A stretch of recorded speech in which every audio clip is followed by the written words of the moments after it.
कई बार आपके पास में भी ये प्रश्न आपके मन में आया होगा, जितने लोग कथा को सुन रहे हैं पूरे देश विदेश में बैठकर, आपकी भी चित्तवृत्ति में आया होगा कि हम ब्राह्मण को भोजन करा रहे हैं, तो जितना ब्राह्मण ने भोजन करा क्या हमारे दादाजी को मिला उतना कि उतना ही मिला, कि कम मिला कि ज्यादा मिला, कितना परसेंट मिला, कितना प्रतिशत मिला।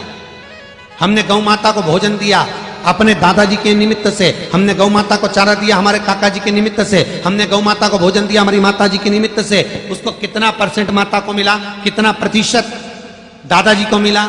हमने अगर स्वान को रोटी दी तो उसका कितना परसेंट मिला, हमने कौवे को अगर भोजन दिया है श्राद्ध पक्ष में तो कितना परसेंट मिला।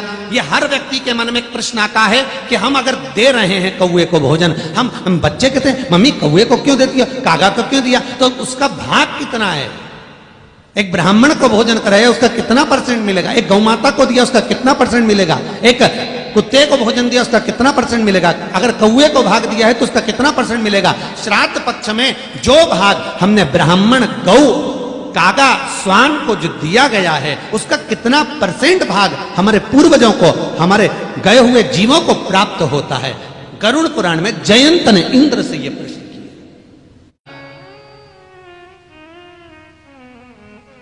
क्या इसका फल जीवात्मा को मिलता है?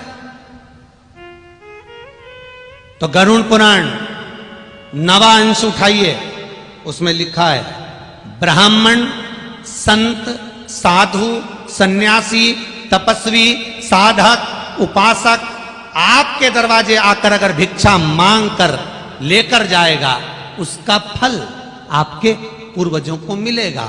पर तिथि वाले दिन आप थाली लगाकर सीधा किसी की यहां पहुंचा रहे हो उसका फल खाते में नहीं है। क्यों नहीं है? क्योंकि जिस अग्नि में भोजन पकेगा वो अग्नि उसके घर में जलेगी।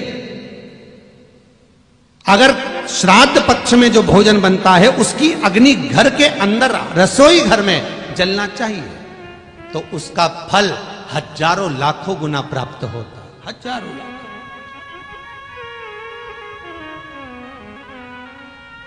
हजारों लाख।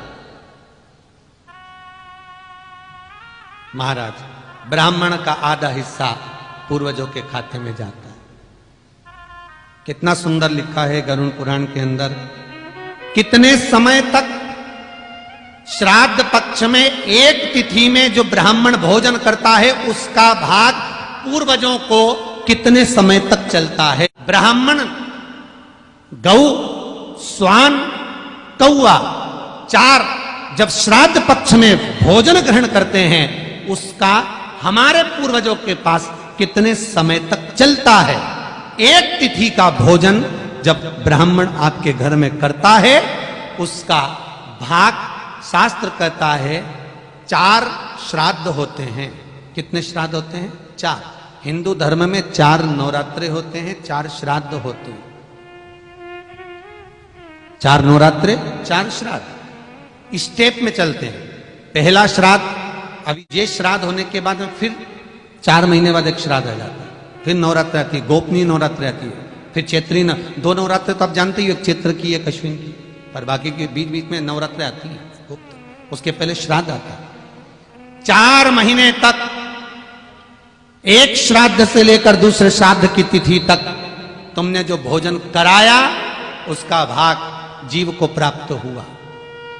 फिर गौ माता को जब तुमने रोटी दी है श्राद्ध में, थाली निकाली है गाय की, उसका भाग इस एक श्राद्ध पूरा हुआ अगले श्राद्ध से अगले श्राद्ध तक चलता है।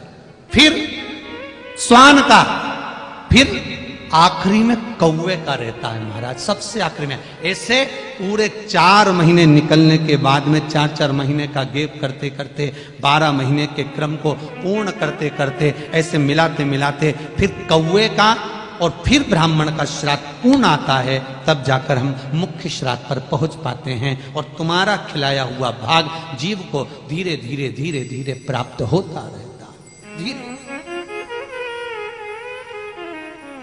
ब्राह्मण का मिला आधा, गौ माता का जीव को केवल 25% प्राप्त होता है।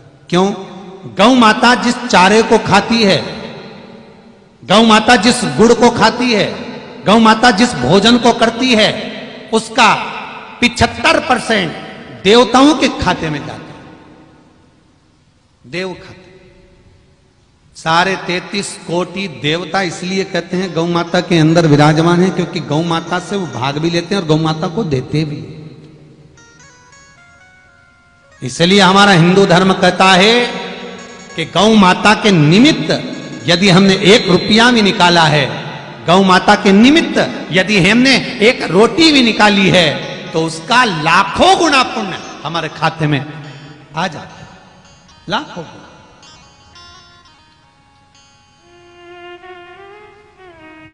इंद्रदेव से व्याख्यान सुनते हैं परसेंट का।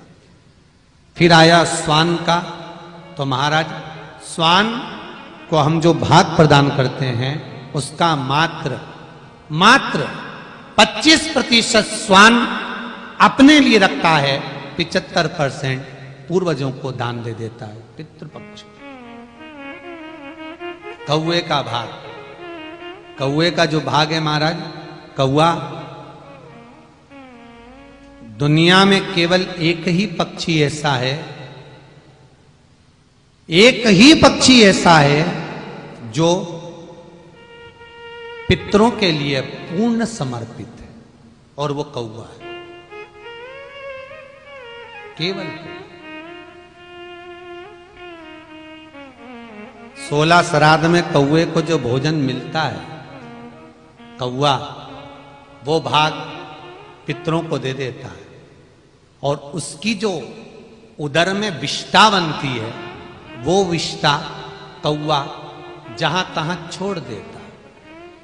दुनिया में केवल एक कौआ ही ऐसा पक्षी है जो बड़ और पीपल, जो पितरों के वृक्ष हैं, बड़ भी पीपल का वृक्ष, पितरों का वृक्ष है, और पीपल भी पितरों का वृक्ष है। केवल दुनिया में एक कौआ ही ऐसा पक्षी है जो इन महान वृक्षों को, पीपल और बड़ जैसे वृक्ष को जन्म देता है। इसके सिवा कोई दूसरा पक्षी किसी वृक्ष को जन्म नहीं दे सकता। श्राद्ध पक्ष में कौआ जो भोजन ग्रहण करता है, उसका सारा भाग पूर्वजों को देता है। पूर्वज उसके फल अनुसार कौए के उदर की जो विष्ठा है, उससे बड़ का पेड़ और पीपल का पेड़ पितरों के आशीर्वाद से प्रकट होता है। पीपल और बड़ का पेड़ दीवाल पर कब लगता है, उसका व्याख्यान स्कंद पुराण में वर्णन किया गया है कि घर के दीवाल में, घर की छत पर, घर की बाउंड्री पर पीपल और बड़ का पेड़ किसके यहां निकलता है, तो स्कंद पुराण कहती है, स्वयं वेद व्यास जी वर्णन करते हैं, महाराज जिसके घर में कौए का भोजन, कागा का भोजन देना बंद कर दिया जाता है, उसके घर में पीपल और बड़ का पेड़ भूमि पर, दीवाल पर उत्पन्न होना प्रारंभ हो जाता है। क्यों? क्योंकि वो पितरों की याद दिलाता है कि तुम्हारे पूर्वज भूखे हैं, उनका भाग दीजिए। तुम्हारे पूर्वज जल भाग मांग रहे हैं, तुम्हारे पूर्वज अन्न भाग मांग रहे हैं, उसका भाग दीजिए। लोग पीपल को तो उखाड़ कर फेंक देते हैं, लोग बड़ का पेड़ तो दीवार में से उखाड़ देते हैं, पर ये नहीं पूछते पंडित जी से कि लगा क्यों, किसने लगाया, पानी तक नहीं दिया, दीवार पे कहां से आ गया, हमने तो रेत छनवा छनवा के प्लास्टर करवाया था, हमने तो आगे रहकर मकान बनवाया था, फिर कहां से आया। उसका कारण केवल इतना सा है कि पूर्वज आकर तुमसे भाग मांग रहे हैं, पूर्वज भाग। आप 25 बार उखाड़ दो, वो 25 बार लगेगा, आप 50 बार उखाड़ो, 50 बार उखाड़िए, कितनी बार उखाड़ोगे उसको, फिर लग जाएगा, क्योंकि पूर्वज भाग मांग रहे हैं, उस भाग को देना है, उस भाग को प्रदान करना।